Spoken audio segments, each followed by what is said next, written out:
Note कर लेना, done का मैसेज कर देना।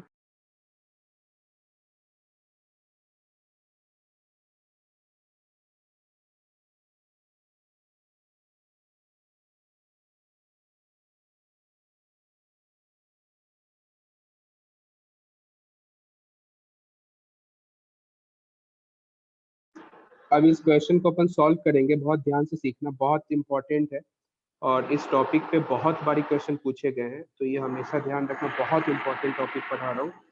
और जो मैं अभी तुम्हें सिखाने वाला हूँ ये बेसिकली शॉर्टकट है, तो बहुत ध्यान से सीखना। सबसे पहले सपोज करो ए एंड बी जो क्वेश्चन दिया गया वो मैं एक बार डायग्राम ड्रॉ कर लेता हूँ। 40 kg 50 kg, डिस्टेंस है 4 मीटर और मास ऑफ बोट है 100 किलो। यही है, मैं देख लेता हूँ 40 50 400, ठीक है। तो ये क्वेश्चन है, क्या करना है बहुत ध्यान से सीखना, शॉर्टकट है, बहुत ध्यान से सीखना। अपन इस पे कम से कम 6-7 क्वेश्चन करेंगे, आराम से समझना, ठीक है।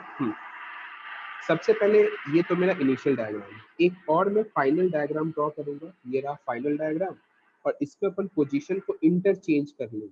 पोजीशन को इंटरचेंज, जैसे बी अब यहाँ पे आ गया और ए अब यहाँ पे आ चुका है, ठीक है।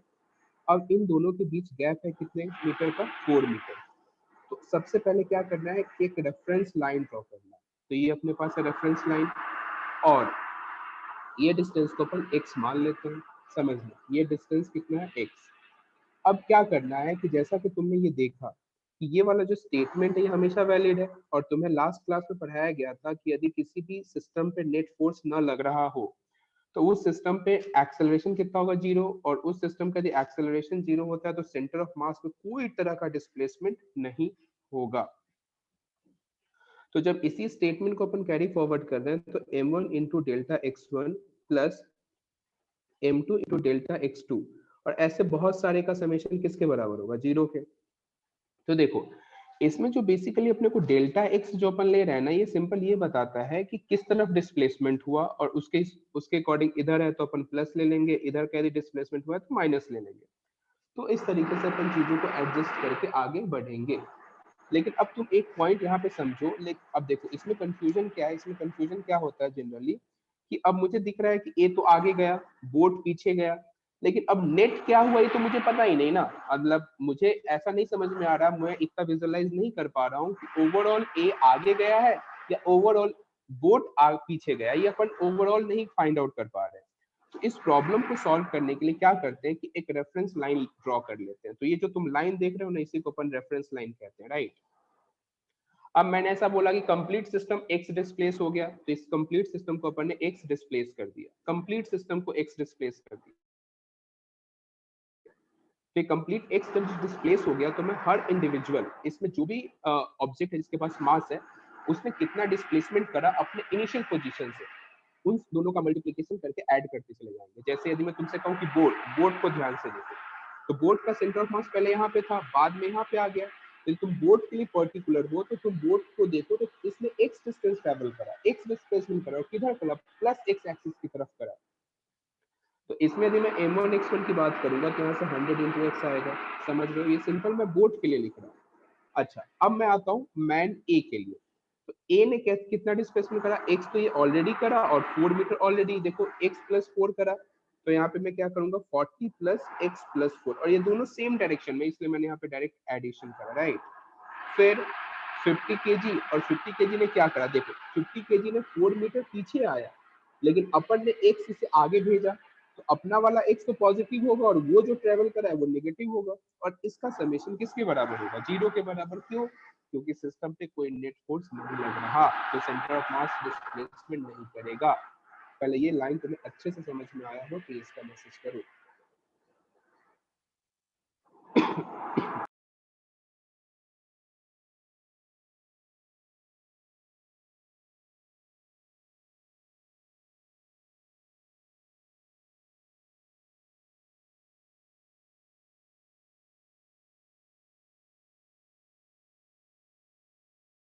अब देखो, अब जैसे अपन इस स्टेटमेंट तक पहुंच जाते हैं फिर ये क्वेश्चन बहुत भयंकर आसान हो जाता है। कैसे, तो देखो 100x plus 40x plus 160 plus 50x minus 200, इन सभी का समेशन किसके बराबर होगा, 0 के। बस अपने को इसी को सॉल्व करना है। तो 40 प्लस 50 90 और ये 100, तो कितना आ जाएगा 190 x इक्वल्स टू 200। यहाँ से 40 आएगा, सिर्फ देखो ध्यान से, 200 माइनस ये होगा, सिंपल सही है ना, इससे ये कैंसिल होगा और x कितना आ गया 4/19 मीटर। मतलब सिंपल समझ में आता है कि अब मैं एक एक करके तुम्हें क्वेश्चन का आंसर बताऊं।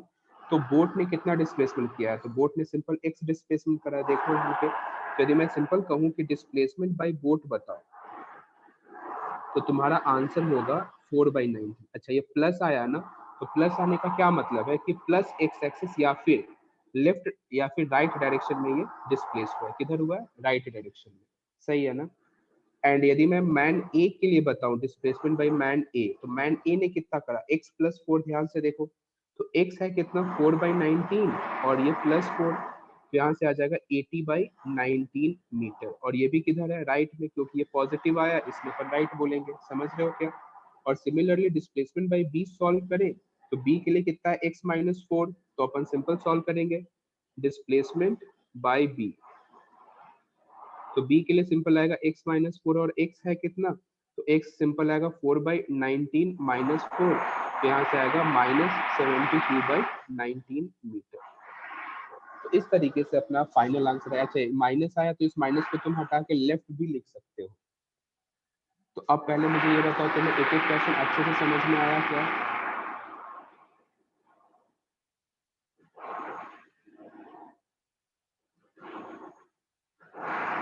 एक बार देखो अच्छे से, सब कुछ अच्छे से समझ में आया क्या।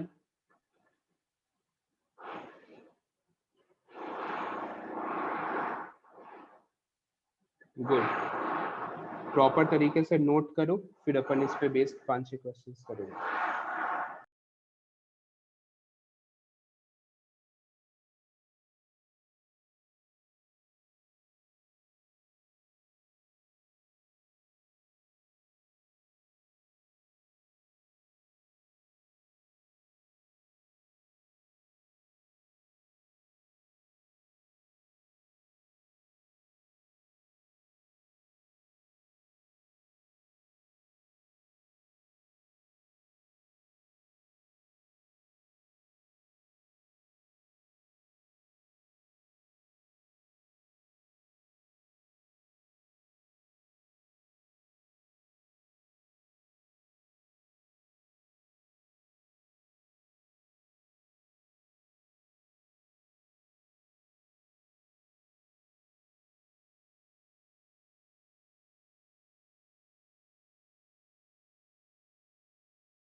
नोट कर लेना, डन का मैसेज कर देना।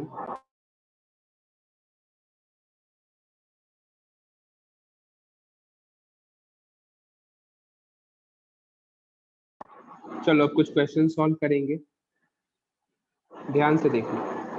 क्वेश्चन वही है ना, जो तुमने स्टेटमेंट लिखा है पहले वाले क्वेश्चन के लिए वही है, बस मैं वैल्यू चेंज कर रहा हूँ। एक का मास है 80 केजी, दूसरे का मास मान लो 60 किलोग्राम और मास ऑफ बोट है 200 किलोग्राम।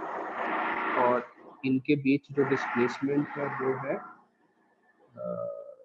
12 मीटर, ठीक है। 12 की जगह 14 करना है ना, 14 मीटर। सेम क्वेश्चन है, find displacement if a and b both are interchange their position, then calculate displacement by A B and both. करो सॉल्व। क्वेश्चन का लैंग्वेज पहले जैसा ही है, बस मैंने डेटा चेंज किया है।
सॉल्व कर लिए तो आंसर बताओ।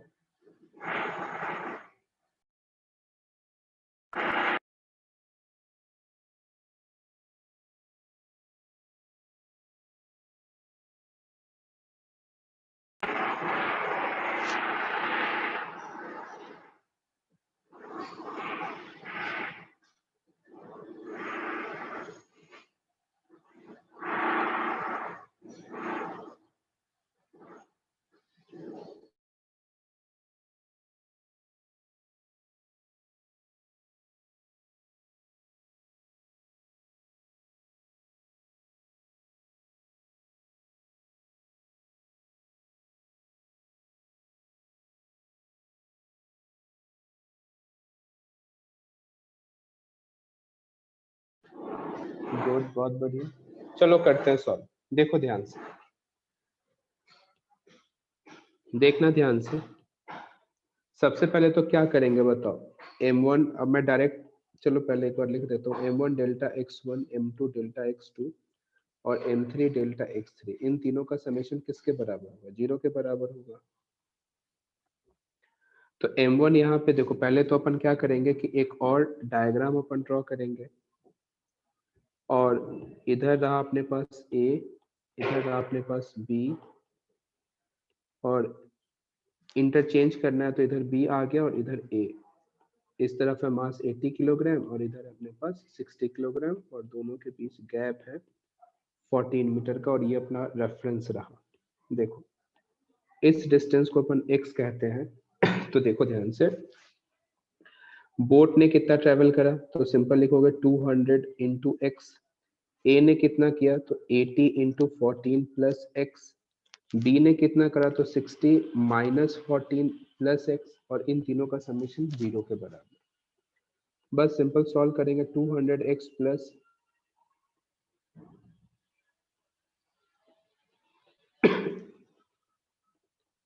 सिंपल आ गया है ना, एंड फिर यहाँ पे आ जाएगा minus 840 plus 60x equals to 0। तो यहाँ से आएगा 280 और यानी कि 340, और इधर से कितना आएगा, माइनस करो तो इधर से 80, 280। तो x बराबर क्या 14/17 आया है क्या, बताओ मुझे। तो ये सिंपल कैलकुलेशन आ गया यहाँ तक। अच्छा, जरूरी नहीं कि तुम इधर ही मान सकते हो, तुम इधर भी मान सकते हो, ठीक है। और यदि x पॉजिटिव आता है, इसका मतलब जो डायरेक्शन अपन ने माना है वो सही है। x नेगेटिव आता है, मतलब जो डायरेक्शन मैंने माना है वो गलत है, उसके जस्ट अपोजिट होगा। चलो अब अपन डिस्प्लेसमेंट a की वजह से देखते हैं। डिस्प्लेसमेंट बाय a, देखो a की वजह से अपन डिस्प्लेसमेंट देखेंगे तो क्या होगा। a ने कितना डिस्प्लेसमेंट करा, 14 प्लस एक्स। तो यहाँ से आएगा 14 plus x equals to 14 sir upon, हाँ बोलो। माइनस तो आ रहा ना। अच्छा हाँ यार, माइनस पीछे है। हाँ सही है, सही सही सही। तो यहाँ पे 14 प्लस एक्स लिखेंगे तो क्या होगा, देखो ध्यान से। तो सिंपल यहाँ पे आएगा 14 और x की जगह माइनस 14/17। इसको सॉल्व करके कितना है बताओ जल्दी से। 224/17। 324/17, और ये पॉजिटिव आया मतलब राइट डायरेक्शन में, सही है। यदि मैं डिस्प्लेसमेंट बाय ए, तो हो गया बी देखेंगे, है ना। बी देखेंगे, बी का आंसर बता दो डायरेक्ट। बी है कितना, -14 प्लस एक्स। तो यहाँ से आएगा -14/17, कितना आएगा आंसर बताओ। 3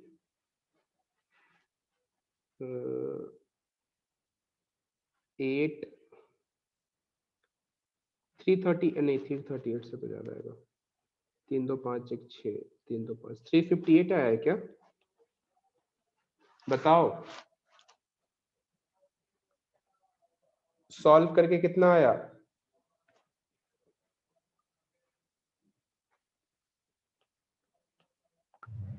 252/17 यस सर, माइनस का। 252। हाँ sir, yes sir. Yes sir, ये वाला 224। अच्छा वही, फिर तो ठीक है, चलो ये आ गया फिर।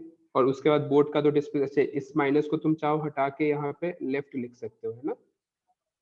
तो क्या तुम्हें क्वेश्चन समझ में आया क्या अच्छे से? कैलकुलेशन वगैरह में जो भी हो तुम देख लो, बाकी कॉन्सेप्ट समझ आया सभी को? तो अपन नेक्स्ट क्वेश्चन देखते यस हैं। सर। चलो नेक्स्ट क्वेश्चन देखना।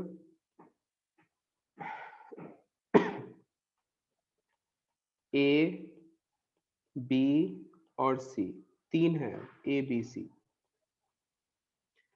क्वेश्चन में ऐसा बोला गया है कि ए और बी आपस में पोजीशन को इंटरचेंज कर रहे हैं। नहीं, ए और बी को नहीं, कैसे कराएं? ए को अपन बी से करा देते हैं। क्या करें, चलो ठीक है। ए और बी आपस में पोजीशन इंटरचेंज कर रहे हैं, तो सिंपल सा क्वेश्चन है वही कि सभी की वजह से तुम्हें डिस्प्लेसमेंट बताना है। मास है इसका 20 kg मान लो, ये 30 kg और इधर 20 kg। ठीक है, ए और बी ने आपस में पोजीशन इंटरचेंज किया है और ये टोटल डिस्टेंस है 4 मीटर का और ये डिस्टेंस है 2 मीटर। सेम क्वेश्चन है, find displacement by A B and C और एक बोट की वजह से। करो सॉल्व। ए और बी ने अपनी पोजीशन को इंटरचेंज किया है।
चलो एक बार जल्दी से अपन सॉल्व कर लेते हैं, देखना ध्यान से।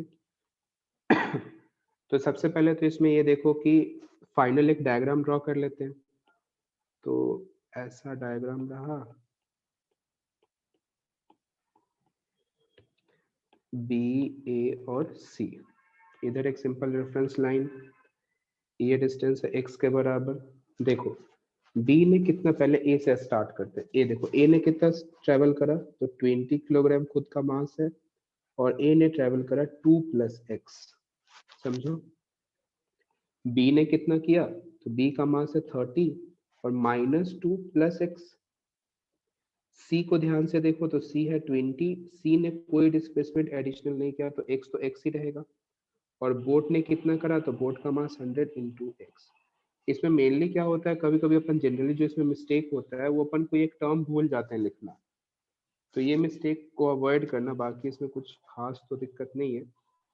सॉल्व करेंगे 40 + 20x plus minus 60 plus 30x plus 20x plus 100x। तो x कितना है सॉल्व करके बता दो मुझे। 20, 30, 50, 70, 170। Sir -2/17 minus 2/17। सो कैंसिल करके आए। हाँ -2/17। ओके ठीक है। तो देखो एक सभी का यही आया ना। अब ए की वजह से फाइनल आंसर बता दो कितना है डिस्प्लेसमेंट। ए बी सी सबके लिए बता दो जल्दी जल्दी आंसर चेक कर लेते हैं अपन। ए के लिए बोलो।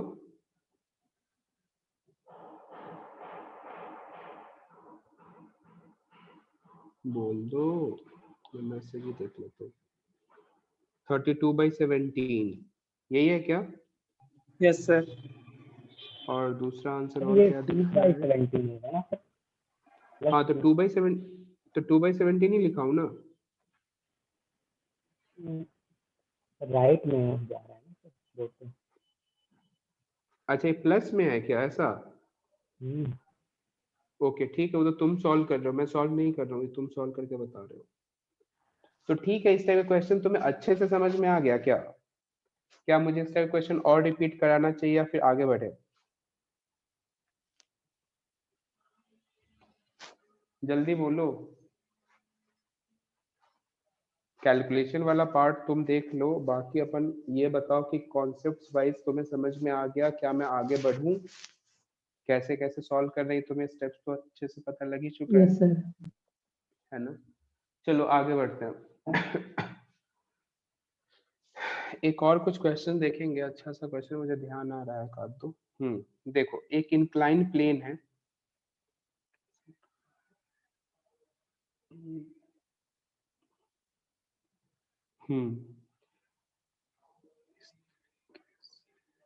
ऐसा था हाँ, एक इंक्लाइन प्लेन है और ये डिस्टेंस कुछ एल मान लो, ठीक है। ऊपर से अपन ने एक स्मॉल एम, एक का मास एम है और दूसरे का 5m है। 5m को अपन रिलीज करते हैं, फ्रिक्शन नहीं है कहीं भी। और 5m को भी जिस सरफेस पे रखा हुआ है वो भी फ्रिक्शनलेस है, ठीक है।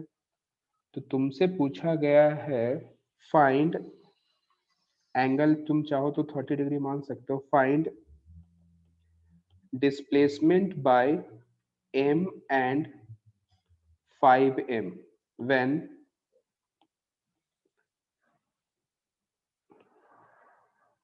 when small m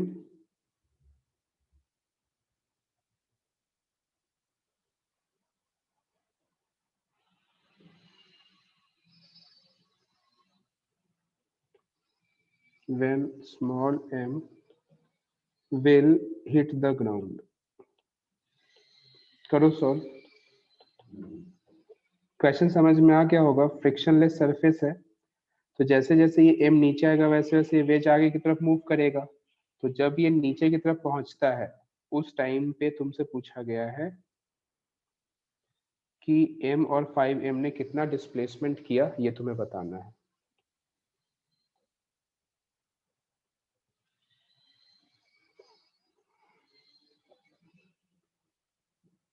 क्वेश्चन समझ में आ गया क्या सभी को? पहले ये बताओ। क्वेश्चन यदि सभी को समझ में आ गया तो इसका मैसेज करो और सोचो कैसे प्रोसीड करेंगे। ये भी शॉर्टकट से ही होगा, दिमाग लगाओ। 2 मिनट का समय दे रहा हूँ, सोचो।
देखो करते हैं सॉल्व, कैसे करेंगे इस क्वेश्चन को।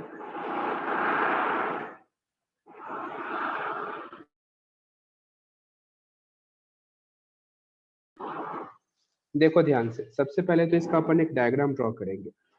फाइनल सिचुएशन जो होगा वो अपन डायग्राम ड्रॉ करेंगे, और ये रहा फाइनल सिचुएशन। यहाँ से सिंपल एक रेफरेंस लाइन ड्रॉ किया जैसे कि हर क्वेश्चन में करते हैं, और इस डिस्टेंस को अपन x मान लेते हैं। समझना ध्यान से, यदि मैं तुमसे कहूँ कि 5m ने कितना ट्रेवल करा है, तो तुम कहोगे 5m ने सिंपल x ट्रेवल किया है। कैसे? क्योंकि 5m का कोई सेंटर ऑफ मास यहाँ पे होगा, अब यहाँ पे चला गया, तो इनके जो सेंटर ऑफ मास का जो डिस्प्लेसमेंट है वो तो सिंपल x के बराबर ही है ना। समझ रहे हो क्या? अब सिंपल स्मॉल m ने कितना करा, तो स्मॉल m ने सिर्फ l डिस्टेंस किया, वो भी नेगेटिव साइड का, और x किया है प्लस का।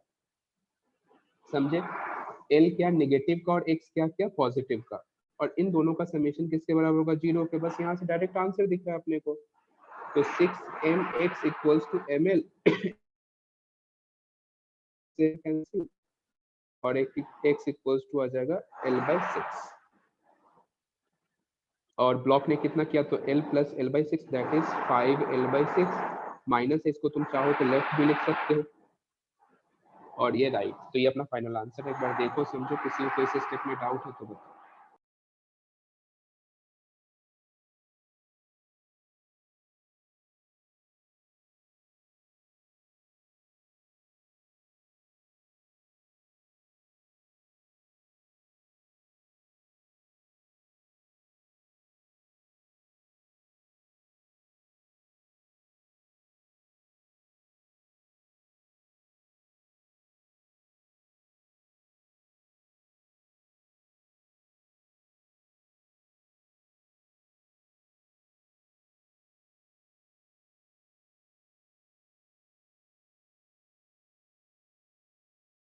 l प्लस एक्स कैसे? देखो ब्लॉक के लिए अपन हॉरिजॉन्टल डिस्प्लेसमेंट देख रहे हैं, तो ब्लॉक पहले यहाँ पे था, अब यहाँ पे आ गया।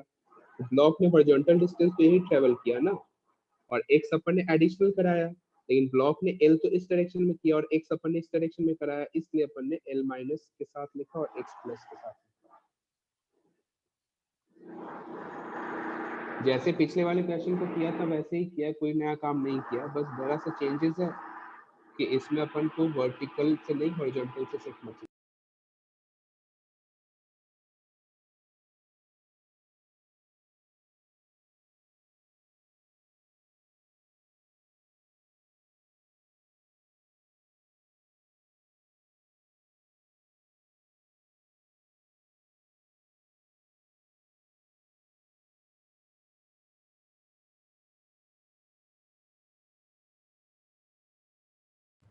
सर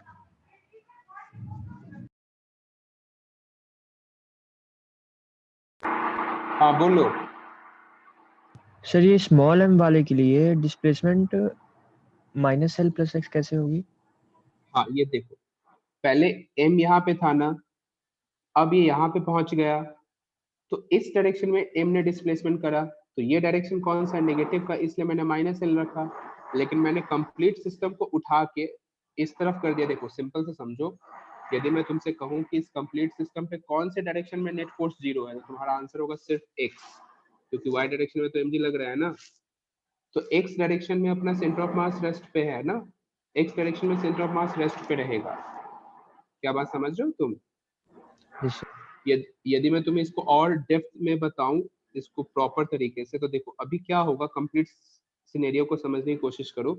इसका सेंटर ऑफ मास का यहाँ पे होगा बाद में क्या होगा कि इसका जो y वाला कंपोनेंट है ना वो लगातार घटेगा, लेकिन जो सॉरी जो x का पोजीशन है वो चेंज नहीं होगा। समझ रहे हो? जैसे अभी इसका सेंटर ऑफ मास यहाँ पे है, जब ये ब्लॉक यहाँ पे चला जाएगा तो इसका सेंटर ऑफ मास यहाँ पे आ जाएगा, जब और ये नीचे चला जाएगा तो नीचे आएगा।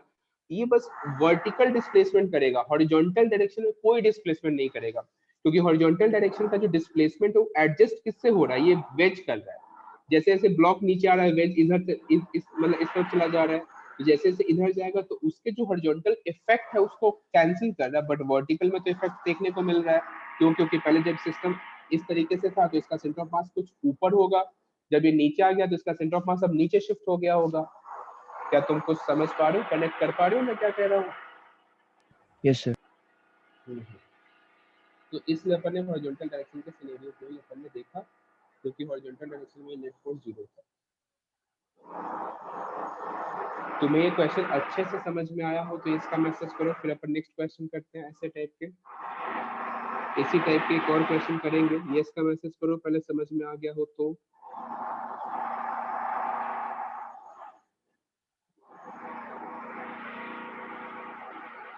देखिए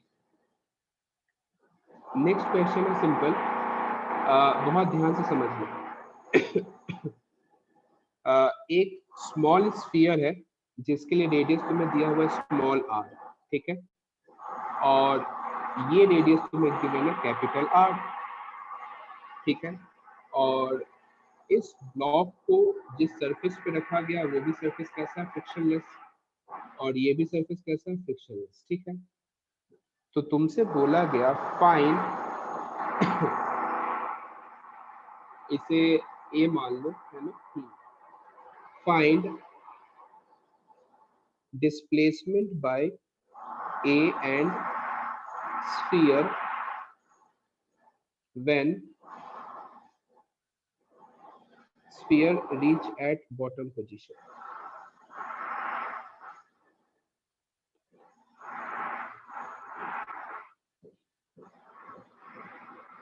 क्वेश्चन समझ में आ गया होगा।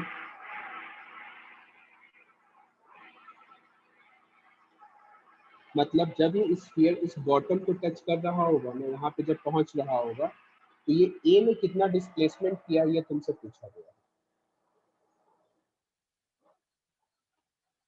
2 मिनट का टाइम है, सोचो, दिमाग लगाओ, और इसका रेडियस r गिवन है, मास स्मॉल m और इसका मास है 10m, ठीक है। एक का मास स्मॉल m, दूसरे का मास 10m, एक का रेडियस स्मॉल r, दूसरे का कैपिटल R। 2 मिनट का समय है, सोचो, दिमाग लगाओ, फिर अपन आगे बढ़ेंगे।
कुछ आइडिया लग रहा है क्या कैसे सॉल्व करेंगे? देखो तरीका वही रहेगा जैसे तुम्हें पहले सिखाया गया। पहले एक रेफरेंस लाइन ड्रॉ करोगे, r/11, बिल्कुल सही है। देखते हैं,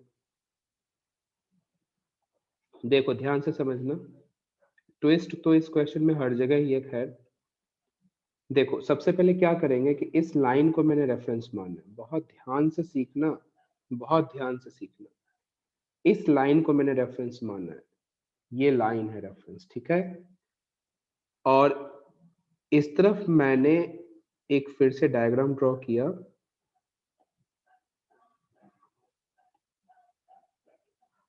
समझो ऐसा मैंने एक डायग्राम कुछ इस तरीके से ड्रॉ कर दिया। ठीक है। और ये जो स्फीयर है ये अब कहाँ पे चला गया, बॉटम पे चला गया। ठीक है, और इस डिस्टेंस को मैं x कह रहा हूं, बहुत ध्यान से देखना। 10m इंटू एक्स, इसमें तो कोई दिक्कत नहीं, 1% का भी दिक्कत नहीं है। यदि मैं तुमसे कहूं कि स्फीयर ने कितना डिस्प्लेसमेंट ट्रेवल करा तो तुम्हारा आंसर होगा m। ध्यान से देखना, बहुत ध्यान से देखना। यदि मैं तुमसे कहूं कि मुझे ये डिस्टेंस बताओ, ये डिस्टेंस बताओ, तो तुम्हारा आंसर सिंपल r नहीं होगा, तुम्हारा आंसर r माइनस आर होगा। पहले ये बताओ, r माइनस आर समझ में आया क्या तुम्हें? Yes sir. तुम्हारा जो डिस्प्लेसमेंट होगा वो capital R minus small r होगा। यदि पॉइंट ऑब्जेक्ट होता तो मैं डायरेक्ट कैपिटल R लिख सकता था, बट यहाँ पे तुम्हें इंटरनल रेडियस यानी कि इनर रेडियस r गिवन है, इसका मतलब इसको तो अपने को काउंट करना ही होगा। तो यहाँ पे मैं सिंपल क्या लिखूंगा, capital R minus small r। पहली बात तो ये डिस्टेंस है, किधर की तरफ है, इस तरफ है तो पॉजिटिव है, और x भी अपन ने सेम डायरेक्शन में डिस्प्लेस करा है, और इन सभी का समेशन किसके बराबर होगा, 0 के बराबर। पहले बताओ तुम्हें ये समझ में आया क्या? Yes sir. बस खत्म है क्वेश्चन, फिर तो इससे ये कैंसिल होगा, और 10x plus x equals to r minus r with minus sign, और x इक्वल्स टू आ जाएगा r minus r divide by 10 with minus sign. तो x जो मेरा आंसर आ रहा है माइनस आर माइनस इस तरीके से सर 11 आएगा। सॉरी सॉरी सॉरी 11, हाँ ये मेरा फाइनल आंसर है। इसमें किसी को कोई डाउट है तो बताओ, बाकी सभी को समझ में आ गया हो तो इसका मैसेज करो। इसी क्वेश्चन को और थोड़ा कैलकुलेशन सिंपल करने को बोलता तो r इक्वल्स टू मैं लिख देता r/10, है ना, ये और सिंपल हो जाता। बट ठीक है, अपने को बस समझने से मतलब है। ये जो भी दो क्वेश्चंस कराया हूँ ये दोनों आईआईटी में किसी न किसी साल आया हुआ है, वैसा बता दूं।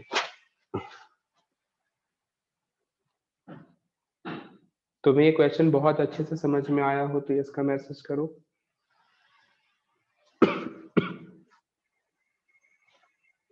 कोई से स्टेप में डाउट हो तो पूछो। देखो आईआईटी में आए हुए क्वेश्चंस की ज्यादातर पॉसिबिलिटी रहती है कि मेंस में रिपीट होगा ही होगा, ये ध्यान रखना। कोई भी ऐसा पेपर नहीं है जिसमें आईआईटी का 10 क्वेश्चन रिपीट नहीं हुआ है। 10 क्वेश्चन मैं बिल्कुल जिम्मेदारी से कह रहा हूँ, ये 10 क्वेश्चन बिल्कुल होते हैं, भले ही डायरेक्ट ना हो बट इनडायरेक्टली डेफिनेटली होते हैं।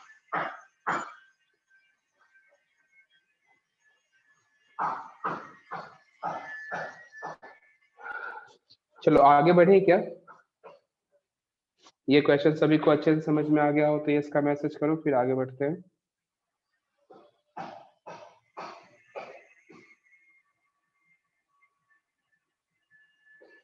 कोई से स्टेप में डाउट हो तो बताओ, बाकी ये क्वेश्चन अच्छे से समझ में आ गया हो तो ये इसका मैसेज कर दो। ठीक है, चलो नेक्स्ट क्वेश्चन देखेंगे। अब एक्सेलरेशन से रिलेटेड क्वेश्चंस देखते हैं, क्योंकि एक्सेलरेशन से रिलेटेड क्वेश्चंस तुम्हें नहीं कराया गया है। अब ये तो हो गया डिस्प्लेसमेंट ऑफ सेंटर ऑफ मास वाला। अब आते हैं अपन एक्सेलरेशन पे, बहुत ध्यान से सीखना। पुली ब्लॉक सिस्टम गिवन है। एक का मास है 2 किलोग्राम और दूसरे का मास है 4 किलोग्राम। 4 की जगह 1 मिनट रुक जाओ, 2 किलोग्राम और 3 किलोग्राम। ठीक है, तुमसे पूछा गया find acceleration of centre of mass. करो try, find acceleration of centre of मास।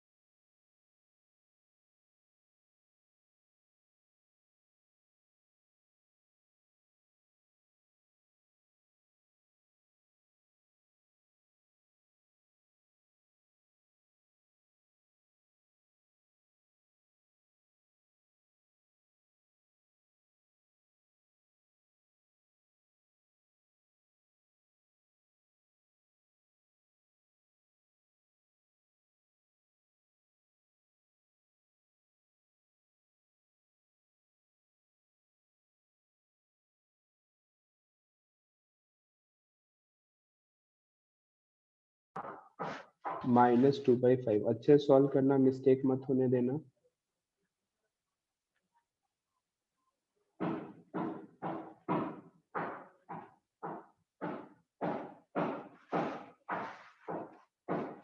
देखो कैसे सॉल्व करेंगे, सीखो पहले तो। सबसे पहले तो एक्सेलरेशन ऑफ सेंटर ऑफ मास अपने को कैलकुलेट करना है। तुम्हें फॉर्मूला बताया गया था ACOM equals to m1a1 m2a2 divide by m1 plus m2, ये बताया गया था ना।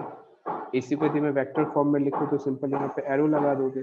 ठीक है, क्या मैं डायरेक्ट मेथड से एक्सेलरेशन बता सकता हूँ क्या? तो सिंपल आंसर है 10/5। 2 आ रहा है क्या डायरेक्ट मेथड से?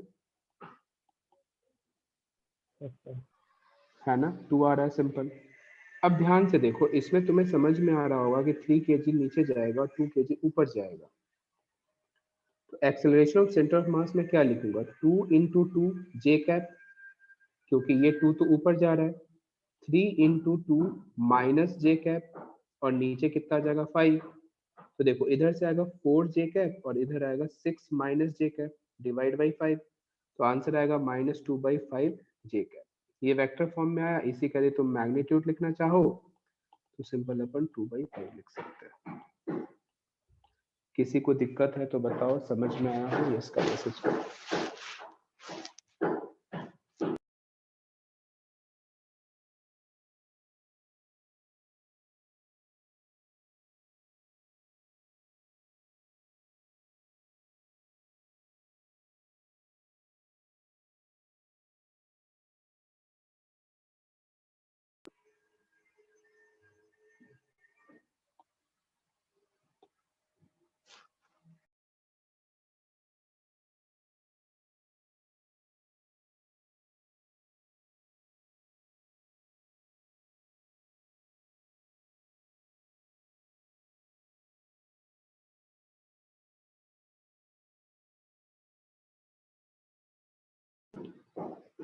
नोट कर लेना, डन का मैसेज कर देना।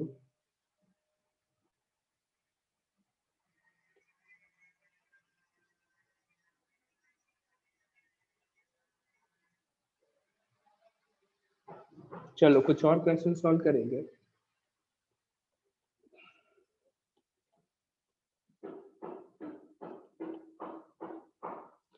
ए एंड बी गिवन है, मास इसके लिए 2 किलोग्राम और इसके लिए है 3 किलोग्राम। करो solve acceleration of centre of mass. ACOM solve करो।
गुड, बहुत बढ़िया।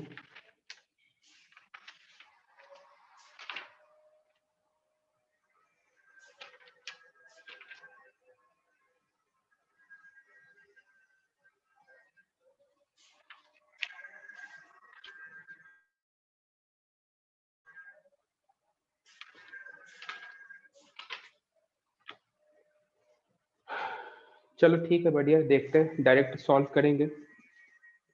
तो पहले तो अपन एक्सेलरेशन डायरेक्ट मेथड से सॉल्व कर लेते हैं। तो 30 डिवाइड बाई 5 यानी कि 6 मीटर पर सेकंड स्क्वायर आया होगा। अब मैं डायरेक्ट आंसर लिखूंगा तो ए कॉम क्या आएगा, देखो 2 इंटू 6 आई कैप प्लस 3 इंटू 6 माइनस जे कैप और डिवाइड बाई कितना होगा 5, राइट। तो 12/5 आई कैप माइनस 18/5 जे कैप, यही आंसर होगा सभी का। सभी को समझ में आया हो तो ये इसका मैसेज करो, नेक्स्ट क्वेश्चन देखेंगे। Yes sir. चलो नेक्स्ट क्वेश्चन देखो जल्दी से। इस तरीके का डायग्राम दिया गया है। अब इसमें ये एंगल है 53 डिग्री और ये है अपने पास 37। इधर एक ब्लॉक इस तरीके से कनेक्ट किया गया है। दोनों के लिए मासेस तुम m मान सकते हो, फ्रिक्शनलेस सरफेस है, ठीक है। और तुम्हें इस पर magnitude of acceleration of centre of मास पूछा है। एक्सेलरेशन ऑफ सेंटर ऑफ मास क्या होगा, करो ट्राई। 2 मिनट का समय दे रहा हूँ।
देखो कैसे प्रोसीड करेंगे पहले सीखते हैं।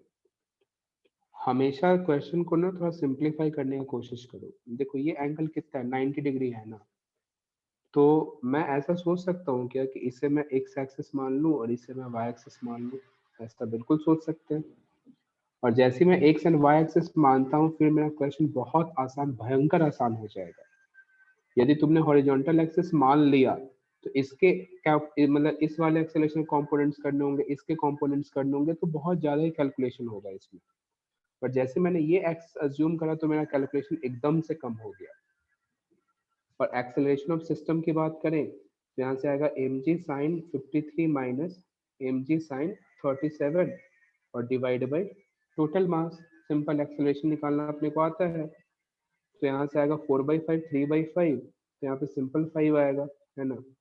तो कितना आंसर एक बार सॉल्व करके बता दो मुझे। g/10 आया या फिर 1 मीटर पर सेकंड स्क्वायर आया क्या? Yes sir. हाँ, तो ये एक्सेलरेशन आ गया।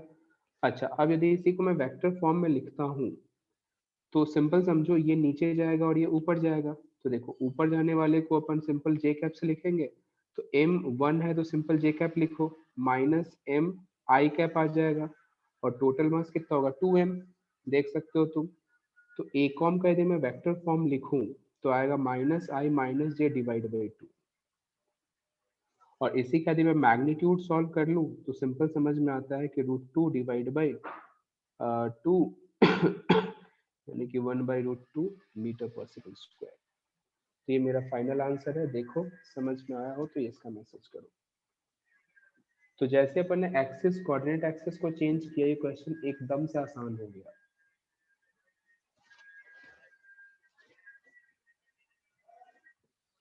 किसी को इस क्वेश्चन में डाउट हो तो बताओ।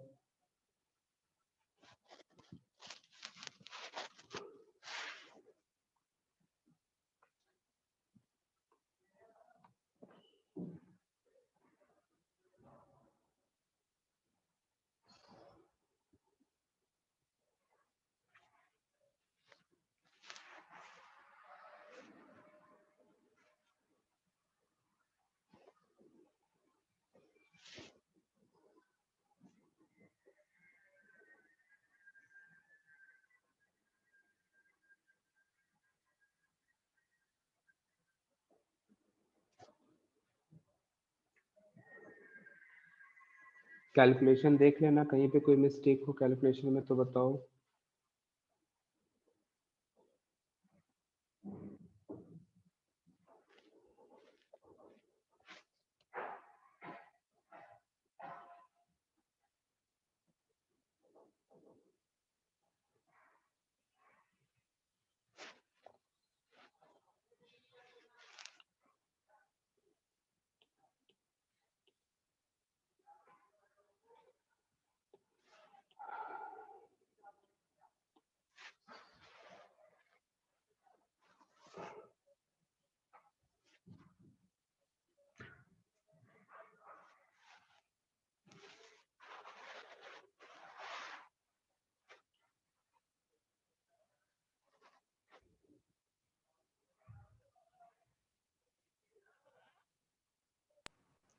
सर सर ये एक और में माइनस जे कैब कैसे आया?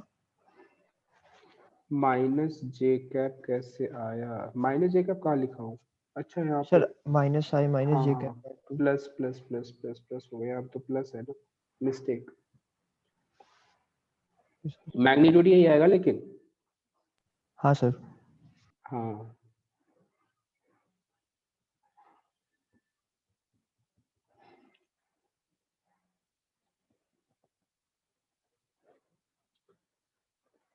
ये क्वेश्चन अच्छे से समझ में आ गया हो तो ये इसका मैसेज करो। तो अभी तक अपन ने क्या क्या कंप्लीट कर लिया? सेंटर ऑफ मास का अपन ने बेसिक, यानी कि सेंटर ऑफ मास मतलब calculation of centre of mass of discrete mass system, continuous mass system, velocity of centre of mass, acceleration of centre of mass और displacement of centre of mass के, ये सारे portions अपन ने complete कर लिए। अब जो अपना नेक्स्ट टॉपिक होगा वो होगा मोमेंटम इम्पल्स, उसके बाद कोलिजन। ठीक है, तो उसके बाद अपन नेक्स्ट टॉपिक यानी कि नेक्स्ट क्लास में पढ़ेंगे मोमेंटम एंड इम्पल्स, फिर कोलिजन, और उसके बाद ये अपना टॉपिक फिनिश्ड, उसका रोटेशनल मोशन स्टार्ट होगा। ठीक है, तो 5 मिनट्स का एक्स्ट्रा ब्रेक दे रहा हूँ, आराम से ब्रेक ले लो, फिर 5th लेक्चर के लिए प्रिपेयर रहना। फिर थैंक यू वैसे सर। बता दूं तो ये 5th लेक्चर इसी वीक के लिए, बाकी नेक्स्ट वीक से नहीं होगा। ठीक है, थैंक यू सर। ठीक है, अभी तुम मीटिंग को लीव कर सकते हो, बाकी सर फिर से Thank you, sir. कनेक्ट कर लेंगे। ठीक है, okay bye. Thank you, sir. Welcome.